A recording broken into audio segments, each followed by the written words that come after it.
Halo, Assalamualaikum warahmatullahi wabarakatuh. Jumpa lagi ya sama aku. Abis sholat maghrib nih, ada yang mau aku ceritain nih ya. Aku keinget sama cerita om aku yang dulu banget waktu aku kelas 5 SD, 6 SD gitulah. Jadi omku tuh pernah nih ya, kena guna-guna gitu.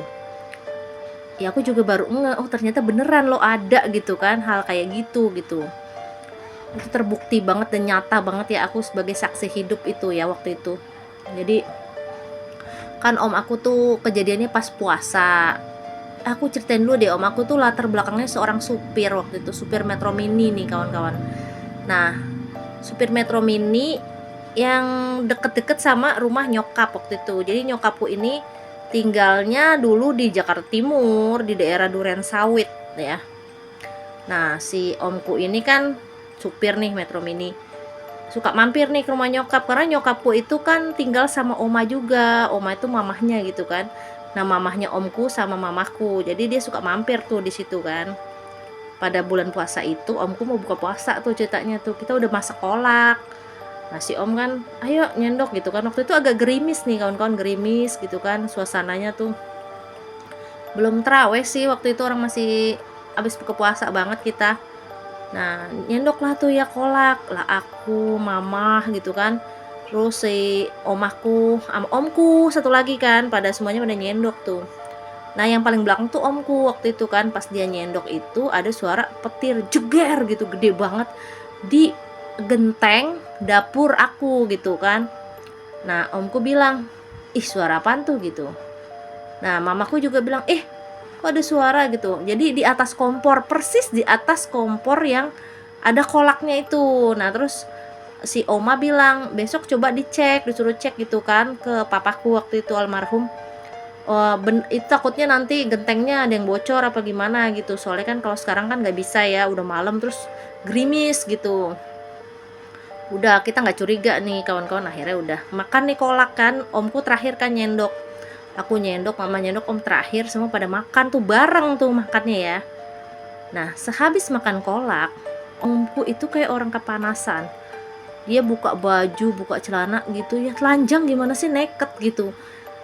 Aku kaget tuh kan, terus si oma, kok kenapa nih gitu kan. Tiba-tiba omku tuh yang neket gitu, teriak-teriak, jerit-jerit gitu kawan-kawan. Nah, si oma juga bingung, kenapa gitu, kok bisa kayak gini gitu kan. Udah sampai dengan besok pagi gitu, omku tetap di situ. Dan akhirnya tanteku datang kan ke rumah mamaku itu, karena dia nggak mau pakai baju, teriak-teriak terus, panas panas panas gitu-gitu terus. Akhirnya tanteku datang tuh, udah pagi-pagi banget tanteku datang, karena rumah tanteku juga lumayan jauh ya kawan-kawan. Jadi dia harus datangnya kan lumayan jauh gitu, apalagi perempuan sendirian kan, dia nggak mungkin malam itu juga datang, hujan juga gitu kan. Akhirnya udah datang ke situ. Bener, omku masih kayak gitu, masih sama gitu. Aku tinggal pulang sekolah, aku tinggal sekolah, pulangnya aku sekolah, itu tetap omku kayak gitu gitu kan. Akhirnya kita nyari orang pinter dong untuk itu kan, istilahnya kayak Pak Ustadz, Pak Haji gitulah. Nah, itu akhirnya dikasih tahu tuh ada di daerah Cibubur gitu kan. Nah, daerah Cibubur itu ketemu lah sama orang tuh Pak Haji gitu kan. Diobatin lah omku di situ, diobatin. Alhamdulillah sih sekarang sekarang ya omku udah sehat gitu kan. Udah lama nih kejadiannya, sekarang udah sehat lagi. Nah, ketahuan lah ya, itu orang yang bikin omku itu seperti itu adalah seorang perempuan gitu kan, yang memang suka sama omku. Dia tuh suka, tapi ya bertepuk sebelah tangan karena omku tuh nggak suka gitu, nggak mau, karena kan dia udah punya istri, punya anak juga, nggak mau lah dia kan ngeladenin perempuan itu. Nah, perempuan itu marah gitu ya, kesel gitu karena selalu dicuekin sama omku itu kan. Nah, dia bikin lah omku tuh, karena katanya dia tuh, menurut si perempuan ini ya, perempuan ini sudah mengaku ya, katanya dia tuh ya, ih, katanya nggak boleh ada yang dapetin omku, karena kan menurut dia aja nggak dapet ya, tanteku juga nggak boleh dapet gitu pada saat itu. Jadi ya udah pengen dibuat gila aja gitu katanya omku. Kenapa kita bisa istilahnya tahu gitu dia mengaku, karena pada saat itu si perempuan ini didatengin sama mamaku juga tanteku waktu itu, dan akhirnya disuruh ngaku ya lah, dia ngaku emang dia gitu yang bikin seperti itu.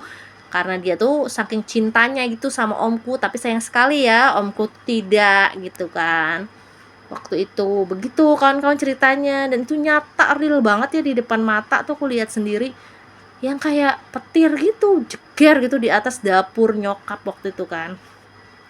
Dan besok paginya pun itu diperiksa sama papaku almarhum, itu nggak ada apa-apa, nggak ada genteng pecah, nggak ada apa. Padahal kejadian itu tuh kayak seakan-akan tuh deket banget sama genteng aku. Jadi kalaupun kena ceger gitu kayak loncat gimana sih, kayak ada sesuatu yang petung gitu, kayak ada yang pecah gitu di atas gitu. Jadi Oma waktu itu yakin kalau ada sesuatu yang pecah, tapi nggak ada. Udah kita cek nggak ada sama sekali. Dan ternyata itu mungkin hal yang dikirim ya sama orang itu gitu, buat omku sendiri gitu. Alhamdulillah sih sekarang omku udah normal lagi, sehat gitu kan.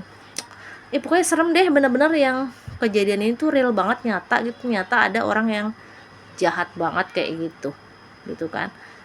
Mungkin nanti dia akan nonton VT aku ya di YouTube ini. Ih, kamu tuh jahat banget ya dulu, bener sumpah. Jahat banget, bikin omku sampai gila gitu. Tapi alhamdulillah ya, Allah tuh masih melindungi gitu keluarga aku gitu kan. Tapi ya itu beneran loh teman-teman, bener-bener nyata banget gitu yang dialamin sama keluarga aku sendiri gitu. Hal ini bener-bener nyata banget.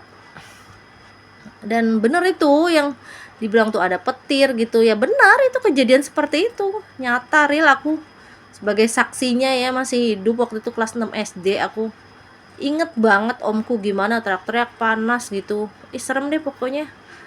Dan gak nyangka hal itu ternyata hal yang gaib yang dikirim sama seseorang gitu.